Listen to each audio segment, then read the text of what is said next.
Welcome back to some more World End Economica. So, anyway, aside of me messing around with the settings on OBS, so let's continue reading. The next day resulted in a huge advance. When making a ton of trades, even Hagana's program missed at times, but when that happened, I compensated with gut feel. Hagana complained that it was indefinite and couldn't be relied on, but I had no choice because that was how market sentiment worked. In any case, it took me a lot less effort searching out stocks, so it let me concentrate on trading just that much more. On top of that, the idea of having a tone sound off when the price fell to a good spot was brilliant. If you asked me which was the best part of the program, that might have been it. Every stock we get 0.5% to 1% gains, occasionally 1.5%, and it just piled on furiously. 15 million mules quickly grew to over 25 million. Hagana's ability to watch the trading screen grew longer, and I started being able to have a bit more mental bandwidth during trading. We started talking while I traded about how to improve this program. Heck, Hagana's dedication was amazing.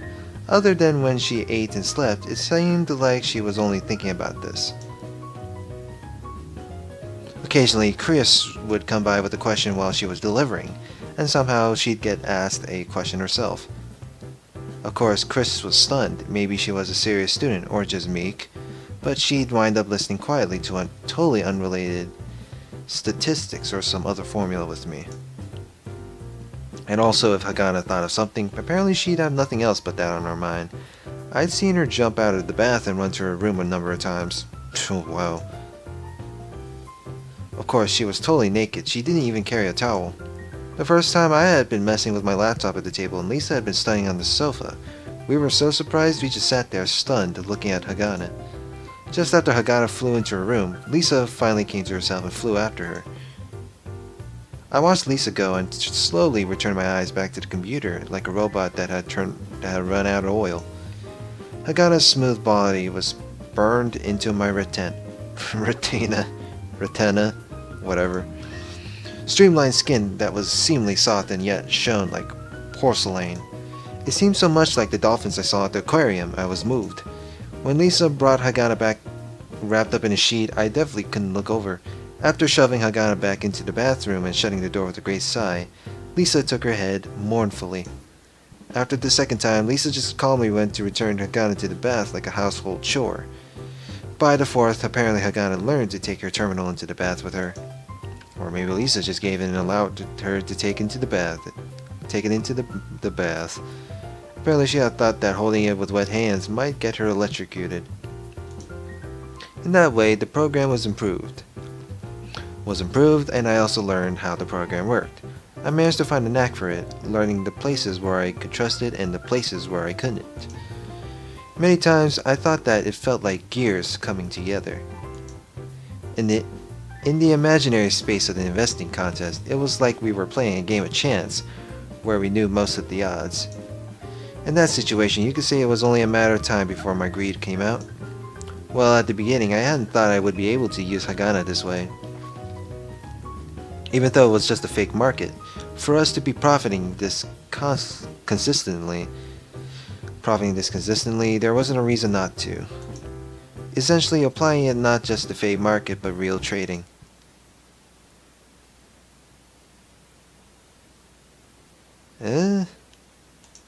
When I brought up the subject in the space between breakfast and trading, Hagana was so surprised she apparently hadn't even imagined it.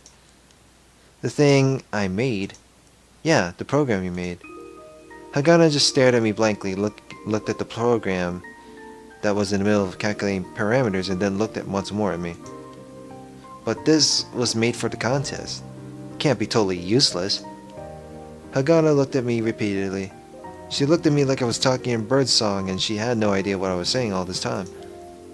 But the real market. We can't try it? You've been using the past data from the contest for testing, right? That's true. Then do that with real data. If it works out, then we'll do it. That's alright? To me, it was an awfully obvious conclusion. Or maybe there were technical reasons why we couldn't. Is something like that impossible? No, it's not impossible. Then please try. But Hagana's reaction was muted. Looking away, she seemed to be hesitating. What's wrong? So when I asked her, she looked at me in surprise. Then she looked away again. Oh, are you thinking about the sharing of profits? Hagana seemed to sometimes be greedy and sometimes not, but she was probably concerned about that when it came to the real trading. I asked her, thinking it was that, but surprisingly, Hagana's brows furrowed out a simple uneasiness. It's not that. Then what is it? Things are going this well, so it doesn't mean anything if we don't try it for real.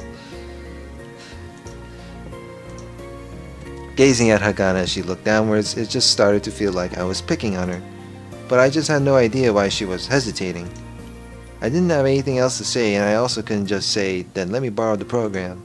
Just when I was wondering what was going on, Hagana spoke, still looking down. The real market. Yeah? She looked up slowly.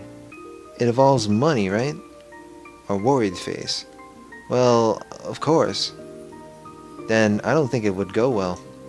Saying that, Hagana lowered her raised face again. Her eyes turned back to the terminal and her thin fingers slowly touched the screen, changing prices in the program. I looked at her and wondered if I had turned stupid. I just did not comprehend what she said. What? I don't think it would go well. Hagana spoke clearly but didn't look up from the terminal. I asked one more time, why do you think that? Hell, can't you just try with the data? The program's built for that, right? Hagana's hands were still inputting into the terminal as I spoke, but when I stopped, her hands did too. Then she made the look at me, but stopped partway. And then her hands started messing with the terminal again.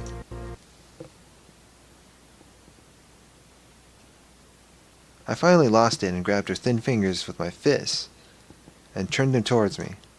Answer me, this thing you made, I really think it's amazing and it's giving results. Not using it in real trading is idiotic.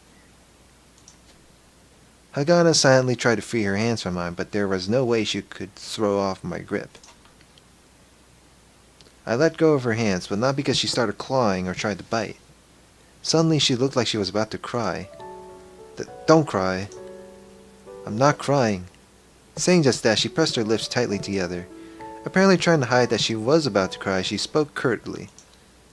I don't think it would work in the real world. It was the same thing. There wasn't any reason. There was something like a firm belief. The old me simply would have gotten angry and shouted, and we'd just have a fight and go nowhere. However, now I knew a fair amount about Hagana. She loved the math, and even though the program she made was giving such amazing results in the fake market, she still firmly believed, with no supporting evidence, that it wouldn't work in the real world. It was an almost pitiful kind of self-defense mechanism. Things had never gone well, so they never go well in the future. She just didn't want to get hurt anymore holding out hope. That was essentially what she was saying. I remembered what Toyama said. A chick that hadn't even hatched from the shell. I gave Hagana's shell a small jab. It's not a problem if it can fail. Hagana looked at me with unreadable eyes. Her eyes were like pools of thick, black ink. There were demons in the market as well as tons of pitfalls. Even if you had the perfect theory, it was probably impossible to win every single time. However, if you knew the reasoning behind winning, then if you stood through the end, you should win. Didn't I say we keep going until it works? Plus, even if we lose, I'm not going to tell you to take responsibility. But if it works, I'd give you 20% of what we make. How about it? There's no downside in it for you, right? It's like that thing. That bonus lottery ticket. Expected value. Hagana said that immediately, then paused. Then she looked up at me. But, she said but again.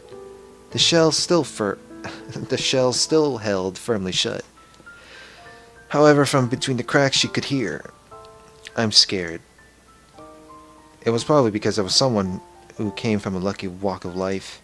I hadn't been bought with money from a wretched country on the harsh earth, nor had I experienced a life where I had to cry in a corner protecting my head. That's why I wouldn't say that I knew how Hagana felt. but I knew what the words I wanted to say were. I looked into Hagana's eyes, looked so directly I could see myself in them, and spoke. I'm afraid myself. I'm putting my entire fortune on the line after all. You think about what happens if you lost all your money.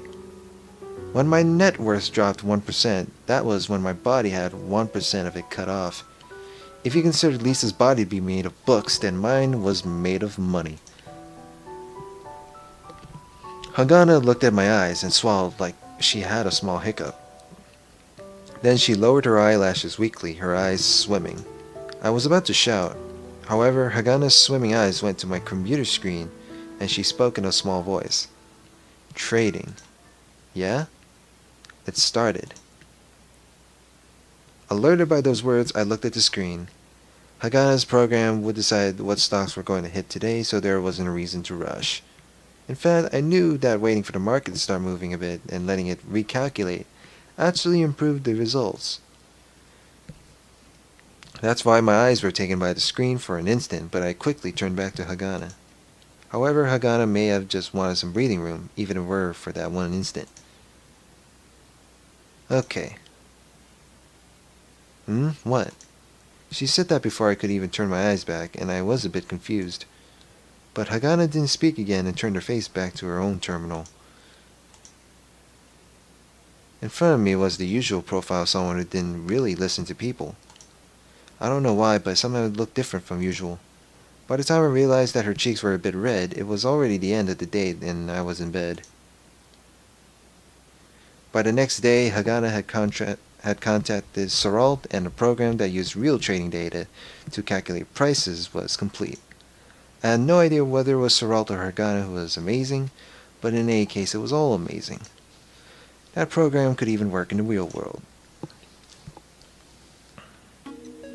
Hagana's program essentially copied what I was doing, but it wasn't like me because it wouldn't get sick and it wouldn't get dull when it rained.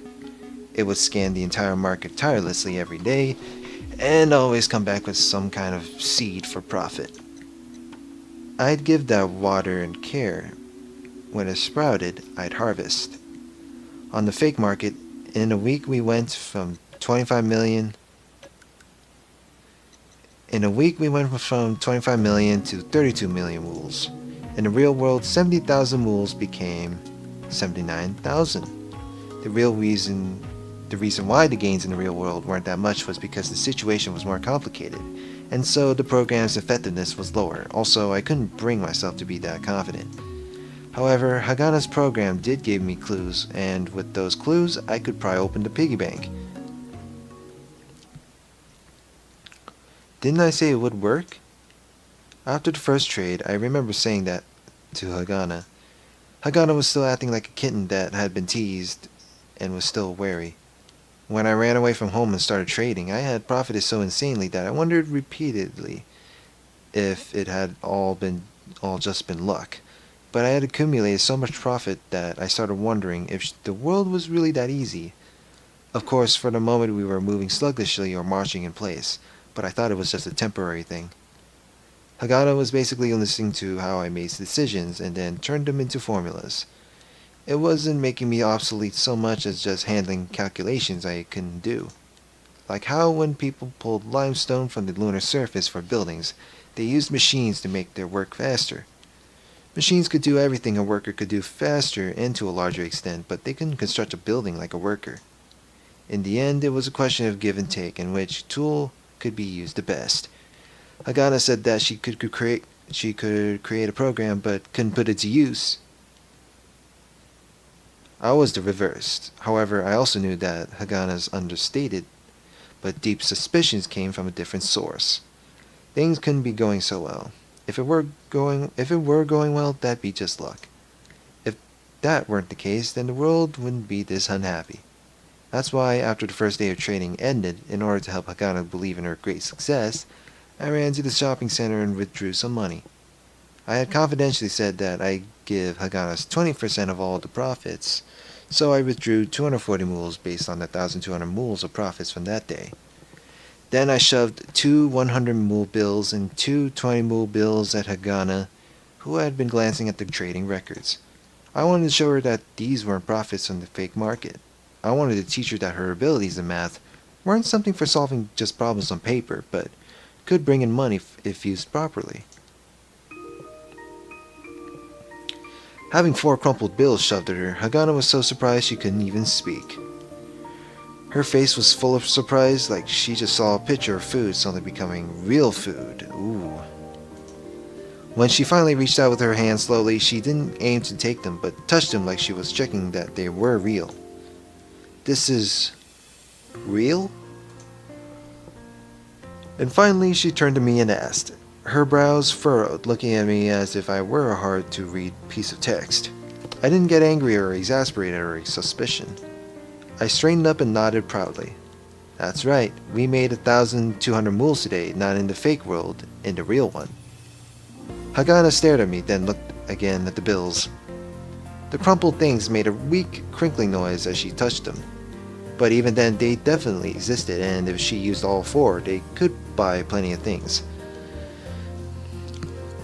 Math could solve lots of problems on the desk, but cash could solve lots of problems in life. You can buy something. Huh?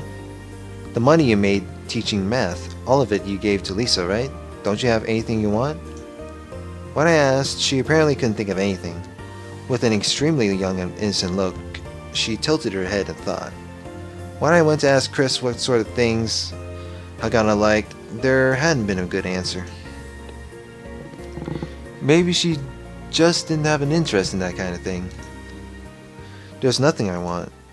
Then she spoke. Well, that was something I could see coming, so I wasn't surprised. However, I was surprised at what followed. But I want to use it for something. Oh, that's great. Money is for using after all. Of course, Hagana tilted her head again when I said that, but her black eyes looked at me steadily. Then, taking 2 of the 4 bills, she spoke. With this, I'll pay off the interest. Huh? The interest he paid, it should have been 200 moles, that. Hagana pushed it at me without hesitation. I'm paying that with this. She held the bills out at me, looking at me levelly. It was true that I had paid 200 moles with her interest to Toyama for Lisa. She hadn't paid it back yet, and I didn't intend on being wishy-washy about it. But was there any reason for Hagana to pay it? In the end, Hagana was just like me, just living together with Lisa and having no real connection with her. Plus, Lisa probably didn't want Hagana to pay it either. Thinking about it logically, that was what I concluded. But with Hagana pushing bills at me with childlike innocence, I couldn't say it. For Hagana, the way to feel that she was solving problems in real life on her own came to this. On her own came down to this. It was to be useful to someone, and she probably couldn't think of anyone other than Lisa. If that was the case, since my internal accounting books balanced out, I didn't even care. What came after would be a problem between Hagana and Lisa. What came out after would be a problem between Hagana and Lisa. I accepted the 2 crumpled bills from Hagana. Then with this, Lisa's got no debt to me. Yeah. After putting the 2 bills in my pocket, I added a little extra. Lisa will be happy. But really? Hagana asked back like a child. Probably. Lisa's quite honest, so in some situations she might not be able to appreciate the gesture from her heart. But considering Lisa's personality, she wouldn't do something that would hurt Hagana's feelings. She'd sigh, be pleased, and feel thankful to Hagana. Afterwards, she'd find some way to scrape together the money, and when it was the right time, give it to Hagana. I could see that happening. However, there was something I didn't predict. The moment I spoke, Hagana looked down and had on a slightly embarrassed smile. It was a truly happy and worry-free smile. She probably seemed embarrassed because she wasn't that good at smiling. Just like how you can't control your body well if you don't exercise. Smiling uses muscles in your face, so it's the same thing. Still, that's why I thought that smile was a wonderful thing. I've seen Hagana smile and her relieved face before, but those were all things just went as far as her softening her sharp eyes. Right now in front of me, Hagana was actually moving her face to smile. And that was undeniably cute. If I weren't paying attention, I might have reached out and touched it. Hagana smiled, bent her head down, took a deep breath, and breathed out. Breathing in and out, her slim body seemed even smaller. It seemed like she was exhausted after finishing some strenuous exercise. With a bit of the smile still on her lips, she looked warily at the table. "You're going to give me the rest?" "Of course, it's yours." She gave me a small nod, took the bills and folded them neatly and carefully. "But from here on out, we're going to make a lot more, so much you won't have time to fold them." With Hagana's program and my trading skills, that wasn't an exaggeration. However, the smile from Hagana's mouth disappeared, and her face returned to its usual expressionlessness. Is that even a word? That's a big-ass worthlessness, add in there. She looked at me with eyes as cold as deep space, then she gave a small sigh. "I don't think it would go that well." "Oh, quiet, that's got nothing to do with it. Didn't I say it's not about saying how it would go well, but keep going until it works." Having her say that before I could, I was so surprised I was stunned. Then another small smile appeared in Hagana's eyes.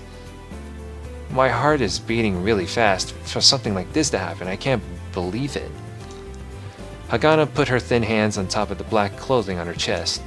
Since her skin was white, those small hands seemed like they were glowing softly on a sea of black. Hagana looked down a moment as if to bear through the pain in her chest, and then she looked up.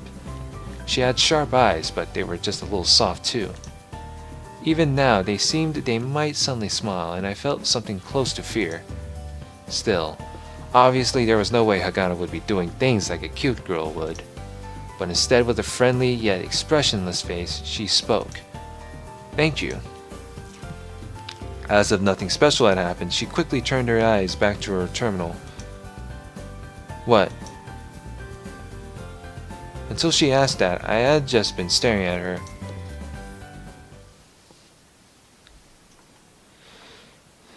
Since we were winning even on the real market, the virtual market required me to only follow whatever the program said to make a profit. The top was still claimed by Master Trochet. He had increased his funds to 56 million mools.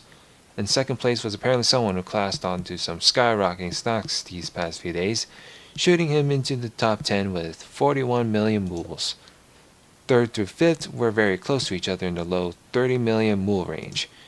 One of them had already locked in positions, so only one rival remained who was still trading. In other words, as long as I didn't do something stupid, I'd at least be able to get 20,000 mools of prize money. There was also the possibility of getting scouted by a Schrödinger street firm. The time I spent pondering that had gradually increased.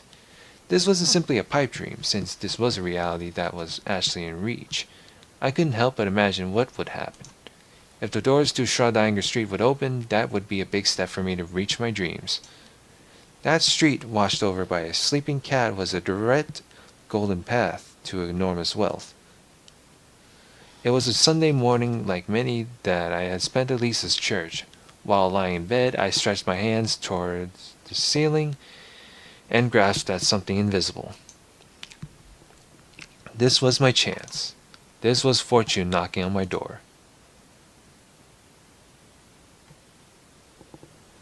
Huh? Having done my usual exercises and body training, I walked into the living room to find both Lisa and Hagana missing. It was deserted, and not a sound could be heard.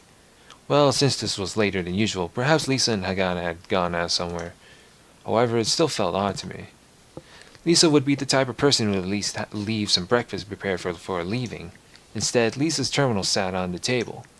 On the display read a memo. "We're in the yard on the third floor." Third floor? I murmured, but it did say that on the memo, so I headed for the third floor. There was a broom jammed in the auto-locking door, preventing it from closing. I guess they really were outside. When I opened the door, pure white sheets drying in the sun filled my vision. In a corner of the yard was Lisa leaning on a big cushion, reading. On her lap was a sleeping Hagana. Not too loud. Lisa whispered that to me with a finger over her lips after noticing me. I slowly closed the door and wedged the broom in to prevent it from closing completely. I was still baffled by what was going on in here. There was a cloth sheet laid out on the ground, and cushions and blankets were used to prop up her back.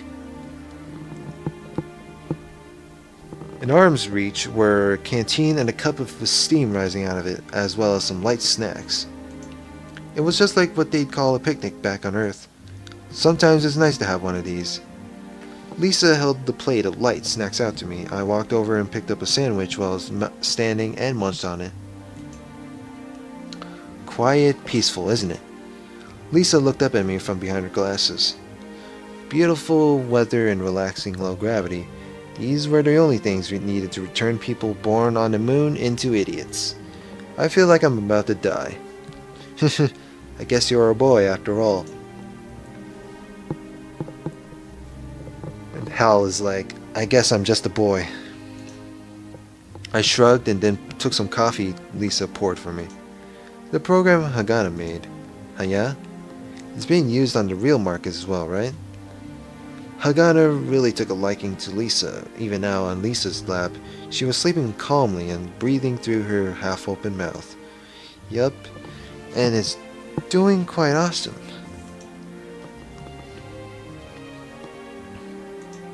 I heard from Hagana, it's almost unbelievable. It wasn't a lie for Hagana's sake, right? Doing quite awesome. Right? Do I look that? Oh god. Do I look that kind-hearted? Do I look like I'm that... Oh boy, I can't even understand the grammar too. Do I look that kind-hearted? In either case, I think your kindness would show itself elsewhere. That woman really closed her words well. I crammed the second sandwich into my mouth and said, well, anyway, I guess our current problem is pretty much solved. Not only was there the investment contest, but if we could be successful investing in the real contest,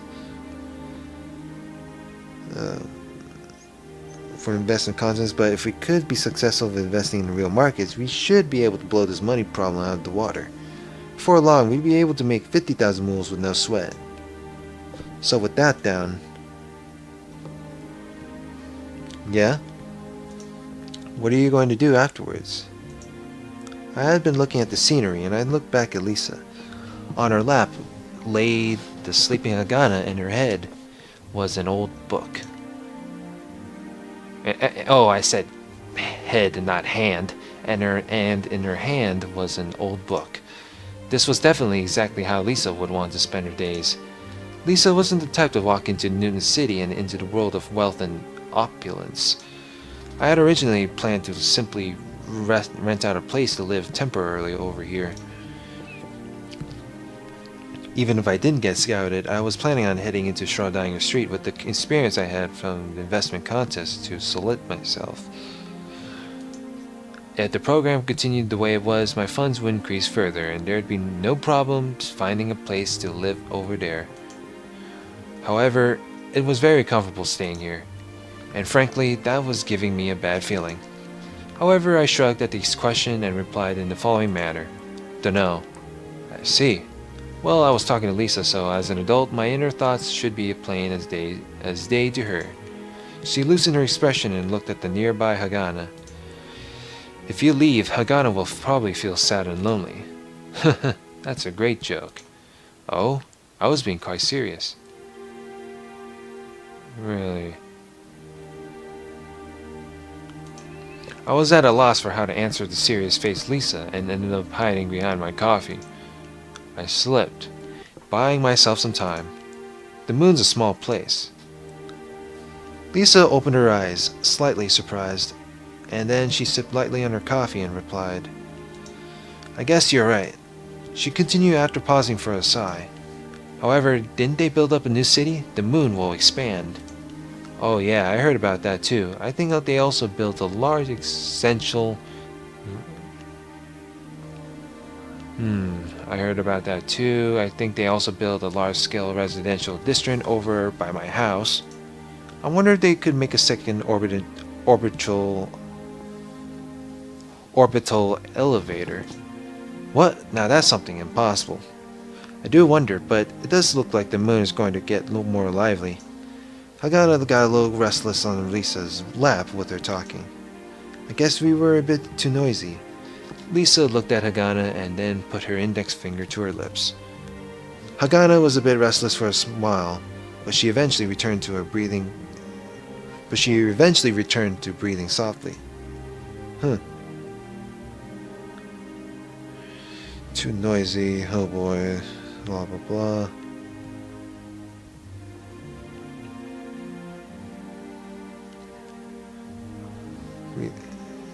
Breathing softly. Lisa stroked Hagana's head and smiled gently. I wonder what we should do for lunch. Lisa's words were quite pastoral. Lisa's were quite pastoral, very fitting for a Sunday.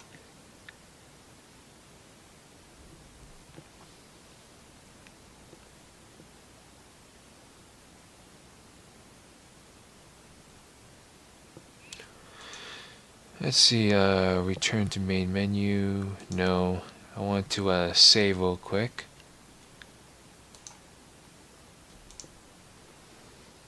And I'm going to end this here for now. So next part, we'll continue reading more of this as it goes on, because I want to see how long they're going to last in the stock market. Again, I said that at every end of the video. So, like, comment, and subscribe, and see you guys later. Have a good one.